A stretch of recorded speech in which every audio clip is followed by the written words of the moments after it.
Hello students, welcome to JE classes Meerut परिवार। मैं हूं मोनिका पाल और आप मेरे साथ पढ़ रहे हैं इलेक्ट्रॉनिक डिवाइसेस एंड सर्किट्स। तो स्टूडेंट्स, हमने आपका चैप्टर 1 स्टार्ट कर दिया था। चैप्टर 1 जो कि है single stage and multi stage amplifier. तो मैंने उसमें आपको बेसिक जो चीज़ें थी वो ऑलरेडी बता दी हैं, जिसमें हमने बताया था कि एम्पलीफायर क्या होता है और एम्पलीफायर सर्किट्स के लिए आपकी बेसिक रिक्वायरमेंट्स क्या क्या होती हैं। यानी आपको ट्रांजिस्टर लगाना होता है, ट्रांजिस्टर के लिए बाइसिंग सर्किट का यूज़ करना होता है, कौन सी ट्रांजिस्टर कन्फिग्रेशन का आपको यूज़ करना है, और आप कपलिंग कैपेसिटर का यूज़ करते हैं, बाईपास कैपेसिटर का यूज़ करते हैं। ये सारी चीज़ें हम ऑलरेडी डिस्कस कर चुके हैं।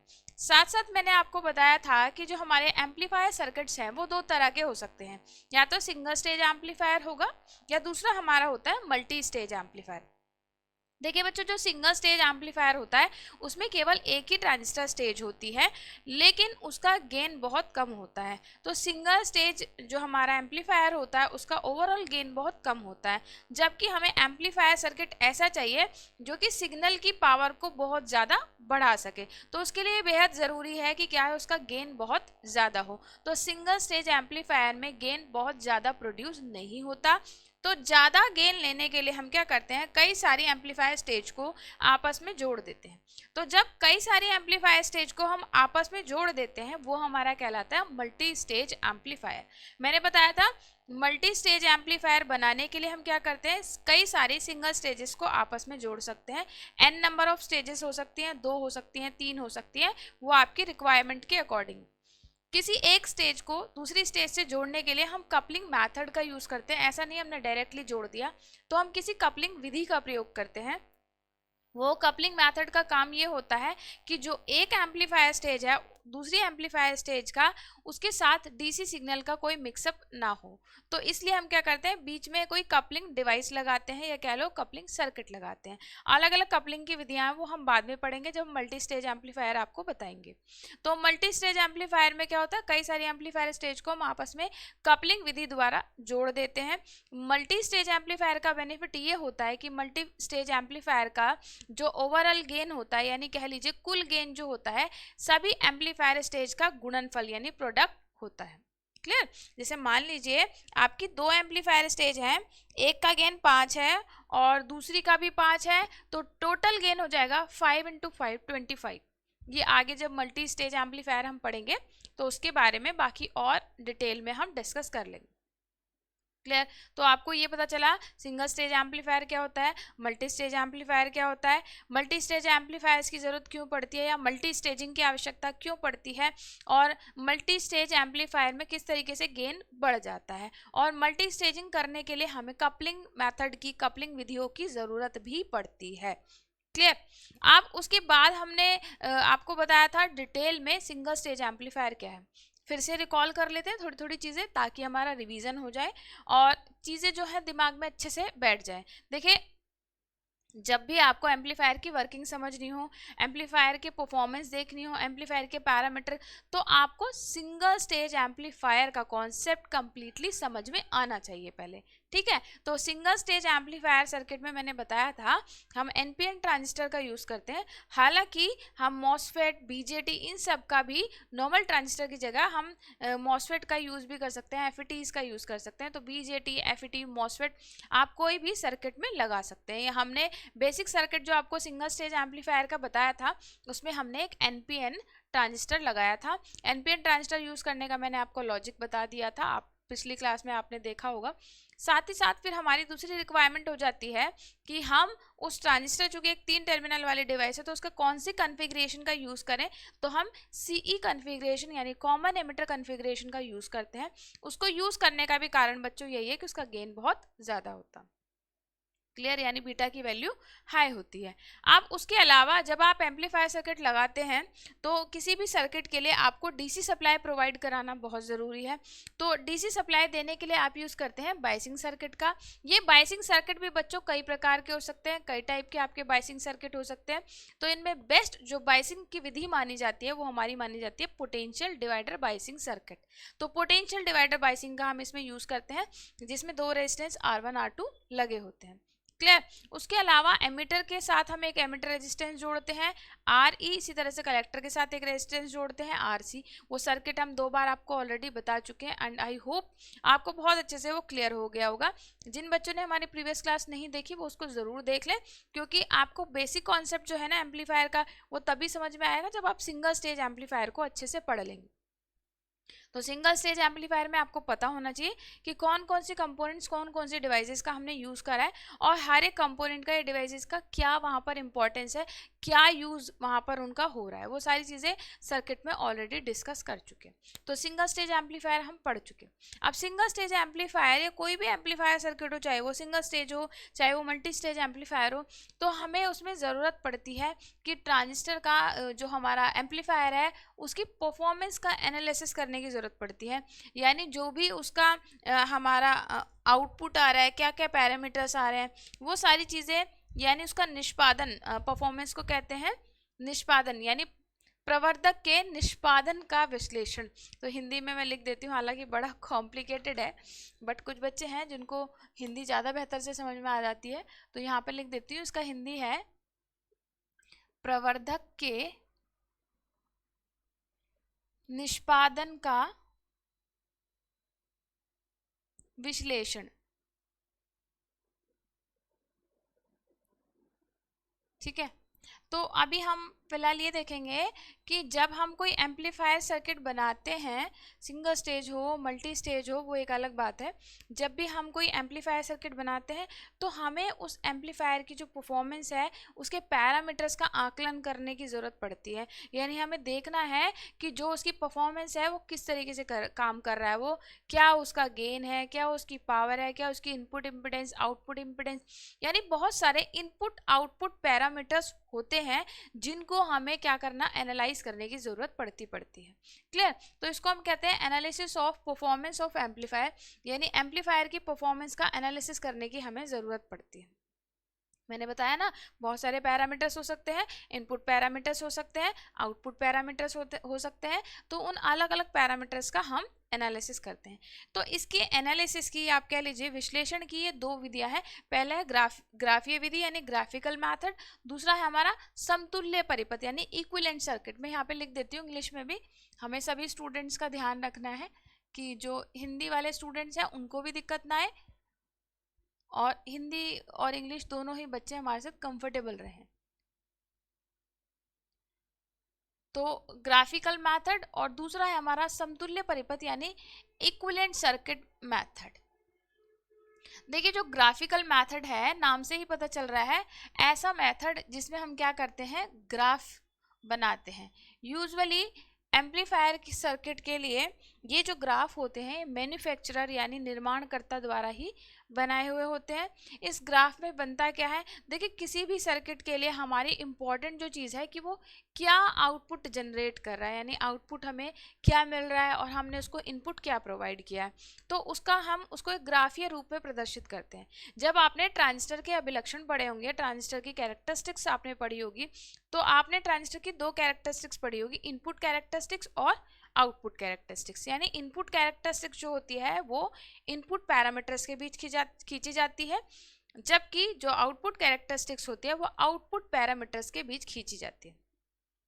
और फॉर एग्जांपल हम बात कर लें आउटपुट अभिलक्षण की, आउटपुट कैरेक्टरिस्टिक्स की, तो आउटपुट अभिलक्षण में 2 हमारे पैरामीटर हो सकते हैं, आउटपुट वोल्टेज और आउटपुट करंट। यानी आपको आउटपुट वोल्टेज क्या मिला और आपको आउटपुट करंट क्या मिला। अब अगर हम बात कर लें कॉमन एमिटर कॉन्फ़िगरेशन की, मैं यहाँ पर छोटा सा डायग्राम बना दे रही हूँ। कॉमन एमिटर कॉन्फ़िगरेशन, हमने एक ट्रांजिस्टर बना दिया, तो ये इसका इनपुट हो गया और कलेक्टर से हम आउटपुट लेते हैं, ये हमारा आउटपुट हो गया और ये हमारा यहाँ जाके ग्राउंड होता था। मैं कंप्लीटली नहीं बना रही हूँ, आपको समझ में आ रहा होगा वैसे। तो आप देखिए जो आउटपुट ली जाती है, यहाँ से हमने इस पे इनपुट सिग्नल अप्लाई करा था, आपको थोड़ा सा मैं बना ही देती हूँ। फिर एम्पलीफायर सर्किट जो हमारा सिंगल स्टेज एम्पलीफायर सर्किट है उसका सर्किट में फिर से बना देती हूँ। हमने कुछ इस तरीके से बनाया था, यहाँ पर हमारा ये RE लगा था, RE के पैरेलल में हमने कैपेसिटर लगाया था CE। ठीक है, यहाँ पर हमने 2 रेजिस्टेंस लगे थे जो कि पोटेंशियल डिवाइडर बायसिंग का भाग है, R1 और R2। कलेक्टर पे एक रेजिस्टेंस लगा था जिसका नाम है RC, और यहाँ पर प्लस VCC। क्लियर। और यहाँ पर हमने एक कपलिंग कैपेसिटर C1, यहाँ पर एक कपलिंग कैपेसिटर C2, और इसके अक्रॉस हमने इनपुट प्रोवाइड किया, ये ग्राउंड है टर्मिनल, और इसके अक्रॉस हमने क्या ले लिया, आउटपुट।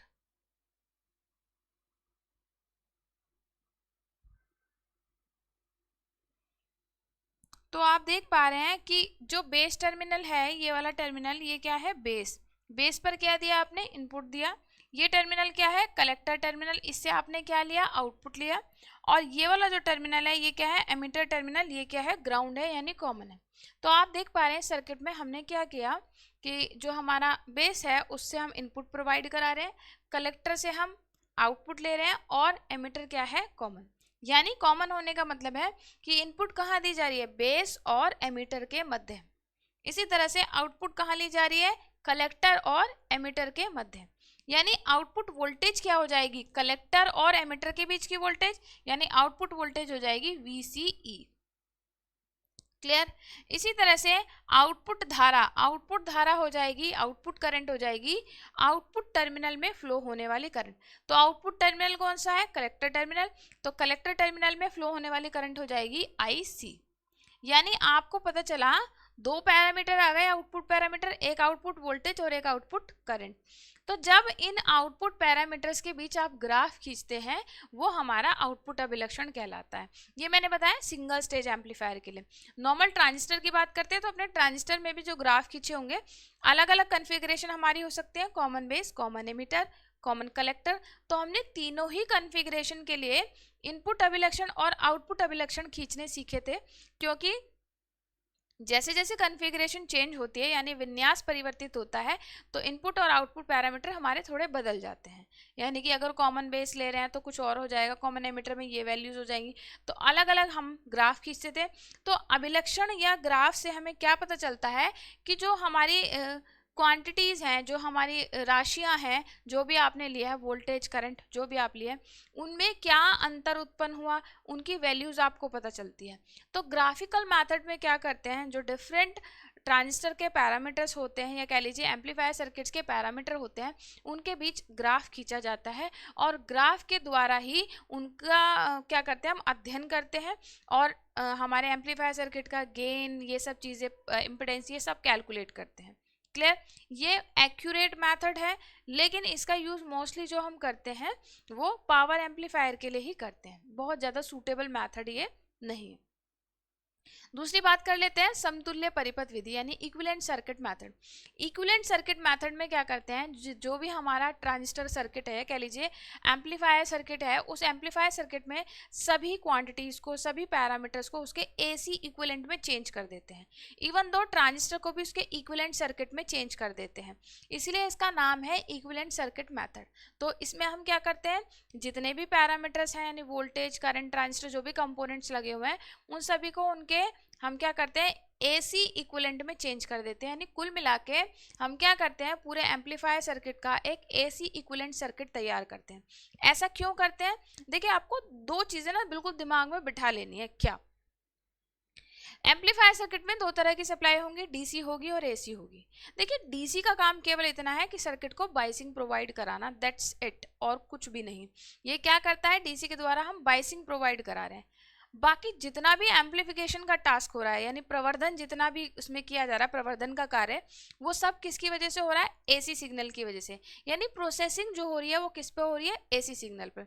इनपुट सिग्नल जो हमारा होगा, जिसको हम एम्पलीफाई करते हैं, जो आपने इनपुट सिग्नल दिया है, वो कैसा होगा, ऑल्टरनेटिंग नेचर का होगा, यानी AC होगा, उसका स्वरूप कैसा होगा, AC।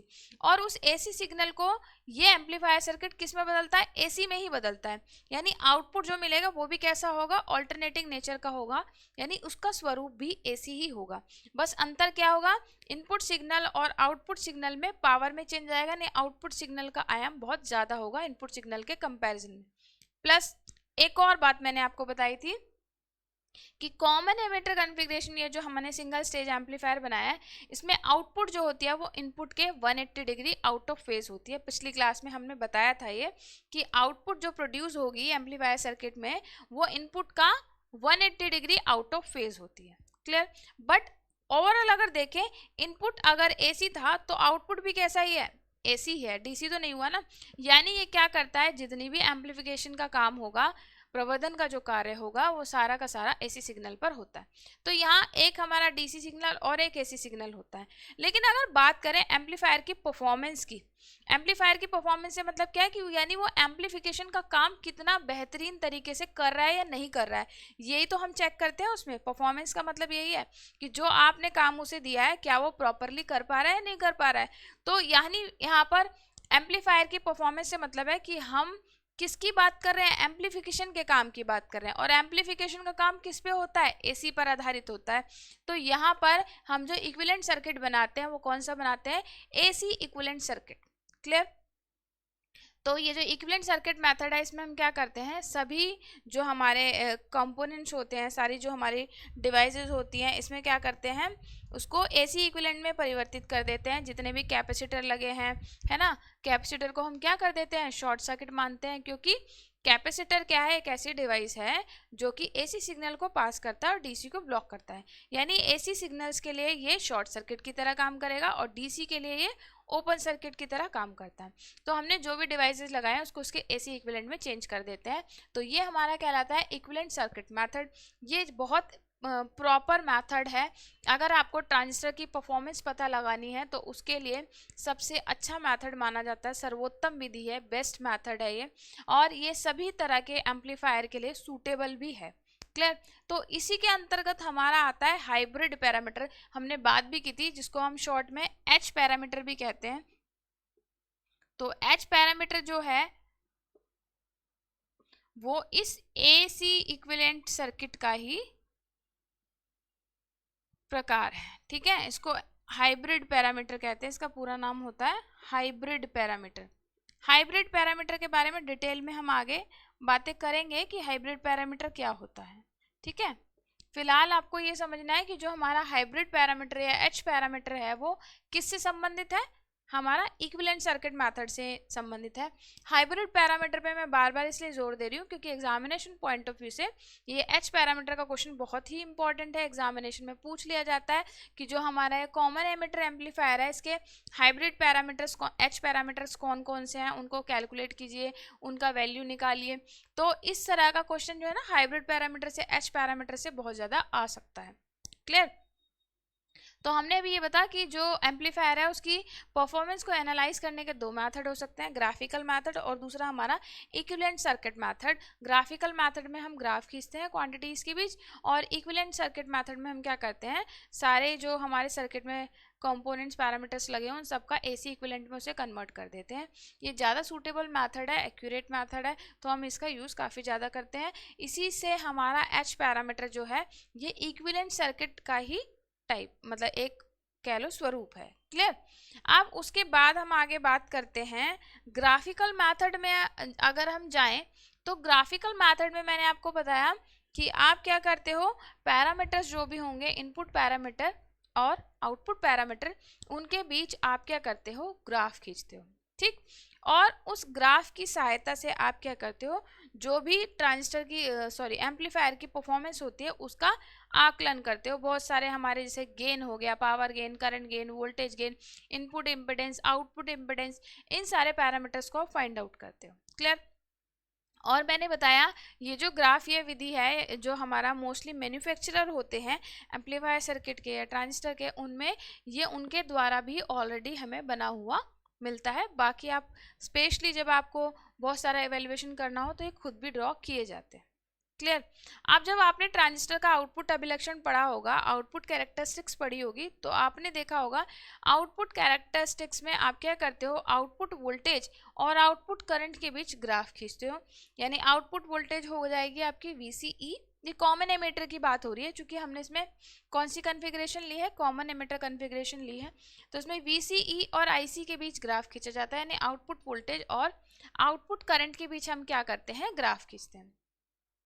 तो उसमें आउटपुट अभिलक्षण में आपने ऑब्जर्व किया होगा दो तरह की लोड लाइन हमारी होती है, एसी लोड लाइन और डीसी लोड लाइन। अब देखो मैं आपको बहुत ही सरल शब्दों में, बहुत इजी वे में बताऊंगी कि एसी लोड लाइन क्या होती है, डीसी लोड लाइन क्या होती है। देखिए एम्पलीफायर सर्किट में बच्चों दो तरह की सप्लाई काम कर रही है, मैंने आपको बताया, एक डीसी सप्लाई होती है और दूसरा हमारा एसी सप्लाई होती है। डीसी सप्लाई डीसी जो हमने उसमें लगाया बाइसिंग जो लगाई है उसकी वजह से, और एसी जो कि हमने उस पर इनपुट सिग्नल अप्लाई करा है इसकी वजह से। तो इन दोनों की वजह से यानी एसी सप्लाई की वजह से एक लोड लाइन बनाई जाती है आउटपुट कैरेक्टरिस्टिक्स पे, जिसको हम एसी लोड लाइन कहते हैं, जबकि डीसी सिग्नल की वजह से यानी डीसी सप्लाई की वजह से आउटपुट कैरेक्टरिस्टिक्स में हम एक लोड लाइन खींचते हैं जिसे हम कहते हैं डीसी लोड लाइन। क्लियर? यानी एसी लोड लाइन बताती है कि जब आपने एसी सिग्नल एम्पलीफायर पर लगाया तो उस एसी सिग्नल लगाने पर वोल्टेज और करंट में क्या परिवर्तन उत्पन्न हुआ, यानी एसी सिग्नल के प्रभाव को वो बताती है। जबकि डीसी लोड लाइन की बात करें, डीसी लोड लाइन क्या है, जब आपने डीसी सिग्नल अप्लाई करा यानी डीसी सप्लाई से जब आपने अपने एम्पलीफायर सर्किट को जोड़ दिया तो वोल्टेज और करंट में क्या परिवर्तन उत्पन्न हुआ वो बताती है हमें डीसी लोड लाइन। क्लियर? तो इसको आप कुछ डिफरेंस मैंने लिखे हैं, बेसिक डिफरेंस, उससे आप समझ सकते हैं। तो यहाँ पर कुछ डिफरेंसेस लिखे हैं, उनको हम देख लेते हैं वन बाय वन, तो आपको डीसी लोड लाइन और एसी लोड लाइन का कॉन्सेप्ट और क्लियर हो जाएगा। ठीक है, ये क्वेश्चन मैं इसलिए बता रही हूँ क्योंकि कई बार कुछ एग्जामिनेशन में आप देखोगे जो प्रीवियस हमारे क्वेश्चन उसमें एक आध बार ये क्वेश्चन भी आया है, तो हम बिल्कुल रिस्क नहीं लेंगे कि जो टॉपिक आपका किसी तरह से मिस हो। हालांकि ये पहले भी आपने पढ़ रखा होगा, लेकिन मैं इसलिए आपको करा रही हूँ ताकि आपका रिवीजन हो जाए। और इन केस अगर ये क्वेश्चन एग्जामिनेशन में आता है, मैं कह रही हूँ 1% भी अगर चांसेस होंगे तो हम उसे भी क्यों मिस करें, 1% भी हम रिस्क नहीं लेंगे एग्जामिनेशन का। तो कुछ यहाँ पर डिफरेंसेस दिए गए हैं। देखिए बच्चों एक बात आपको बताऊं, बड़े मजे की, जो डिफरेंसेस वाले क्वेश्चन होते हैं ना मेरे को बहुत अच्छे लगते हैं। इन डिफरेंसेस वाले क्वेश्चन से हमें डबल बेनिफिट होता है, एक तीर से दो निशाने हो जाते हैं। कैसे हो जाते हैं? पहले तो हमें क्या है, इनका डिफरेंस तो पता लगेगा दो क्वांटिटी का, यानी आप जिन दो चीज़ों की तुलना कर रहे हैं उनका तुलनात्मक अध्ययन तो आपको पता ही चल रहा है, यानी आप उनकी कंपैरेटिव स्टडी तो कर ही रहे हो कि दोनों में क्या अंतर है, प्लस आपको उसकी इंडिविजुअल जानकारी भी मिलती है। यानी अगर आपसे केवल डीसी लोड लाइन पूछ लिया जाए तो आप इस टेबल की हेल्प से डीसी लोड लाइन भी इंडिविजुअली बता सकते हो। अगर अलग से एसी लोड लाइन आ गया तो इंडिविजुअली इन पॉइंट से आप एसी लोड लाइन को भी डिफाइन कर सकते हो, प्लस अगर इनका कंपैरिजन पूछ लिया गया तो आप कंपैरिजन भी इससे बता सकते हो। तो जब भी हमारे कंपैरिजन वाले क्वेश्चन जो होते हैं ना आपकी बुक में दिए होंगे, या आप मॉडल पेपर से स्टडी करते हो या प्रीवियस ईयर के क्वेश्चन देखेंगे, तो उनमें जो हमारे कंपैरिजन वाले क्वेश्चन होते हैं इनको आप थोड़ा ज़्यादा गौर से ज़्यादा ध्यान से पढ़ा करें, क्योंकि इनसे हमें डबल बेनिफिट हो जाता है। ठीक, तो ये एसी लोड लाइन और डीसी लोड लाइन के डिफरेंस मैं इसलिए बता रही हूँ कि इन केस ये हमारा आया तो आप इसका डिफरेंस आया तो डिफरेंस भी लिख सकते हैं और इंडिविजुअल भी इसको एक्सप्लेन कर सकते हैं। डीसी लोड लाइन और एसी लोड लाइन जो संबंधित है ये हमारी ग्राफीय विधि से यानी ग्राफिकल मेथड से संबंधित है। आपको पता होगा कि ट्रांजिस्टर के लिए या एम्पलीफायर सर्किट के लिए बहुत इंपॉर्टेंट पॉइंट होता है क्यू पॉइंट। क्यू पॉइंट कहते हैं इसको, ऑपरेटिंग बिंदु भी कहते हैं, हिंदी में शांत बिंदु भी कहते हैं, क्विसेंट पॉइंट। क्यू का फुल फॉर्म होता है क्विसेंट पॉइंट या शांत बिंदु, या इसको ऑपरेटिंग बिंदु, प्रचालन बिंदु, ये सब इसके नाम होते हैं। ठीक है, तो ट्रांजिस्टर के लिए या एम्पलीफायर के लिए ये बेहद इंपॉर्टेंट है कि जो क्यू पॉइंट है वो स्थिर रहे, स्टेबल रहे। और क्यू पॉइंट स्टेबलाइजेशन के लिए ही हम क्या करते हैं, उपयुक्त बाइसिंग सर्किट का चुनाव करते हैं। यानी क्यू पॉइंट आपका स्टेबलाइज रहे, इसी के लिए हम क्या करते हैं, एक प्रॉपर बाइसिंग सर्किट का सिलेक्शन करते हैं। तो मैंने बताया था ना कि हमारा पोटेंशियल डिवाइडर बाइसिंग सर्किट है, उसकी खासियत यही है बच्चों कि पोटेंशियल डिवाइडर बाइसिंग सर्किट में क्यू पॉइंट का स्टेबलाइजेशन आसानी से हो जाता है। अब ये क्यों जरूरी है? अगर आपका क्यू पॉइंट स्थिर नहीं रहेगा, यानी क्यू पॉइंट बार बार वेरी करेगा। क्यू पॉइंट होता क्या है, ये जो एसी लोड लाइन और डीसी लोड लाइन का जो इंटरसेक्टिंग पॉइंट होता है, यानी एसी लोड लाइन और डीसी लोड लाइन जहां एक दूसरे को कट करती हैं, उस पॉइंट को हम कहते हैं क्यू पॉइंट या प्रचालन बिंदु। क्लियर? अब अगर क्यू पॉइंट स्थिर होने का मतलब ये है कि आपके जो पैरामीटर्स हैं वो बहुत ज़्यादा बदल रहे हैं। अगर क्यू पॉइंट अपनी पोजीशन से ऊपर या नीचे शिफ्ट होता है तो आपकी आउटपुट वोल्टेज और आउटपुट करंट का वैल्यू बार बार फ्लक्चुएट होता है, यानी आपकी आउटपुट वैल्यू जो है वो बार बार बदलती है, जो कि नहीं होना चाहिए। क्लियर? तो यहाँ पे देख लेते हैं एसी लोड लाइन और डीसी लोड लाइन का डिफरेंस क्या है। देखिए पहला ही पॉइंट दिया है, यह प्रवर्धक के VCE व IC के मध्य सरल रेखा है जो डीसी बाइसिंग करने के पश्चात खींची जाती है। यानी ये आउटपुट कैरेक्टरिस्टिक्स की बात है, तो आउटपुट मैंने आपको बताया था आउटपुट वोल्टेज VCE होती है और आउटपुट करंट IC। यानी आउटपुट वोल्टेज और आउटपुट करंट के बीच जो ग्राफ खींचा जाता है, लेकिन कब, जब क्या दिया हो हमने, डीसी बायसिंग। जबकि इसकी बात करें, ये भी आउटपुट वोल्टेज और आउटपुट करंट के बीच एक खींची गई रेखा है, सरल रेखा है, ये भी सीधी लाइन होती है, जो कि कब खींची जाती है, जब क्या लगाया हो आपने एम्पलीफायर सर्किट पर, एसी सिग्नल अप्लाई करो। यानी दोनों ही स्ट्रेट लाइन होती हैं, ये स्ट्रेट नहीं एक्चुअली स्लैंट लाइन होती हैं, ऐसे टेढ़ी लाइनें होती हैं जिनका कुछ स्लोप होता है। ये लाइनें होती हैं जो कि आउटपुट वोल्टेज और करंट के बीच खींची जाती है। ये कब, जब डीसी सिग्नल लगाया हो, ये कब, जब एसी सिग्नल लगाया हो। दूसरा पॉइंट देखें, इससे प्रवर्धक का क्यू पॉइंट ज्ञात किया जाता है। डीसी के लिए हम क्यू पॉइंट ज्ञात करते हैं। मैंने बताया था ना कि डीसी किस लिए लगाते हैं, बाइसिंग के लिए, और बाइसिंग क्यों करते हैं, क्यू पॉइंट को स्थिर करने के लिए। तो डीसी लोड लाइन खींचने का जो उद्देश्य होता है वो होता है क्यू पॉइंट की पोजीशन को फाइंड आउट करना। जबकि एसी सिग्नल लगाने पर जो हमारे वेरिएशन होते हैं वो फाइंड आउट करने के लिए, यानी एसी सिग्नल लगाने पर वीसीई आईसी में वेरिएशन, यानी आउटपुट वोल्टेज में क्या परिवर्तन हुआ, आउटपुट करंट में क्या परिवर्तन हुआ, ठीक है, आउटपुट पर वोल्टेज गेन और करंट गेन, ये सब फाइंड आउट करने के लिए हम क्या ड्रॉ करते हैं, एसी लोड लाइन। तीसरा देखिए, यह क्यू पॉइंट से गुजरती है, ठीक है, यानी जो हमारा ऑपरेटिंग पॉइंट है वो इसी के ऊपर कहीं हो जाता है, यहीं पे कहीं होता है, ठीक है, और इसका स्लोप होता है -1/R/DC। यहाँ पर बात करें, यह भी क्यू पॉइंट से होकर जाती है, क्योंकि मैंने बताया दोनों का इंटरसेक्शन जो होता है वो क्या कहलाता है, क्यू पॉइंट। तो आप देख रहे हो जो डीसी वाली लाइन है वो भी इससे होकर जाएगी और एसी वाली है वो भी इससे होकर जाएगी, तो ये भी क्यू पॉइंट से गुजरती है, लेकिन इसका स्लोप क्या होता है, -1/RAC होता है।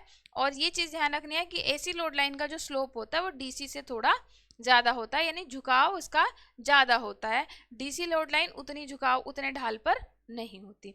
तो ये था हमारा एसी लोड लाइन और डीसी लोड लाइन का जो हमारा टॉपिक मैंने बताया कि एसी लोड लाइन और डीसी लोड लाइन क्या होती है। ये मैंने कहा ना ग्राफिकल मेथड का पार्ट है, जिसमें हम क्या करते हैं, आउटपुट कैरेक्टरिस्टिक्स ड्रॉ करते हैं, ठीक है स्टूडेंट्स। इसके अलावा अब हम मेनली देखें तो हमारे एनालिसिस के लिए बहुत ज़्यादा जो पॉपुलर मेथड है, बहुत ज़्यादा सटीक मेथड है, जिसमें हम सारे जो पैरामीटर हैं एम्पलीफायर के, जैसे कि गेन, इनपुट रेजिस्टेंस, आउटपुट, ये सारी वैल्यूज फाइंड आउट करने के लिए हम मोस्टली प्रिफर करते हैं इक्विवेलेंट सर्किट मेथड का, यानी समतुल्य परिपथ विधि का यूज़ करते हैं, जिसमें जो बहुत ज़्यादा पॉपुलर विधि है हमारी वो है हाइब्रिड पैरामीटर। हाइब्रिड पैरामीटर या एच पैरामीटर क्या होते हैं, इसमें हम क्या करते हैं कि जो हमारा एम्पलीफायर सर्किट है इसको इसके इक्विवेलेंट एसी इक्विवेलेंट सर्किट में हम बदल देते हैं, और फिर क्या करते हैं, क्या करते हैं, हमारे चार ये पैरामीटर होते हैं, हाइब्रिड पैरामीटर होते हैं 4 पैरामीटर, इसलिए इनका हाइब्रिड नाम रखा गया मिला जुला। हाइब्रिड मतलब मिला जुला। आपने देखा हो ना कि जैसे कोई फ्रूट्स या किसी तरह की वैरायटी होती है, कहते हैं नहीं ये हाइब्रिड है। हाइब्रिड मतलब दो अलग तरह की है, दो से ज़्यादा अलग तरह की जब आप वैरायटी मिक्स कर देते हो वो क्या कहलाती है, हाइब्रिड। तो यहाँ पर हाइब्रिड पैरामीटर का मतलब है ऐसे पैरामीटर जिनकी यूनिट क्या होती है, अलग अलग होती है, कुछ की वोल्ट होगी, कुछ की एम्पियर होगी, तो अलग अलग यूनिट वाले यानी अलग अलग मात्रक वाले पैरामीटर्स जो होते हैं वो कहलाते हैं हमारे हाइब्रिड पैरामीटर्स। ठीक है बच्चों, तो फिलहाल आज की क्लास हमारी यहीं पे ख़त्म होती है। आपको सारे के सारे जो हमारे लेक्चर्स हैं वो हमारे टेलीग्राम ऐप पर मिल जाएंगे। टेलीग्राम ऐप पर आप अपनी सारी की सारी चीज़ें जो हैं, जो भी आपका टेलीग्राम चैनल है उसको आप ज्वाइन कर लीजिए। जेईसी सेमेस्टर क्लासेस के नाम से हमारे चैनल का नेम है, आप उसे ज्वाइन कर लीजिए, जिसमें आपको सारी इन्फॉर्मेशन PDF आपको मिल जाएगी। साथ ही साथ हमारी जो ऐप है official application JE classes Meerut app, वो आप डाउनलोड कर लें। उस पर सारी फैसिलिटीज़ जैसे कि हमारी वीडियो क्लासेस, PDF और डाउट सेशन की सारी फैसिलिटी सिंगल प्लेटफॉर्म पर अवेलेबल है। अगली क्लास में बच्चों हम आपको पढ़ाएंगे हाइब्रिड पैरामीटर्स क्या होते हैं। बहुत ही इंपॉर्टेंट टॉपिक है, उस टॉपिक को बिल्कुल भी आपको मिस नहीं करना है। अगली क्लास में आपसे जल्दी मिलेंगे। Thank you so much. जय हिंद, जय भारत।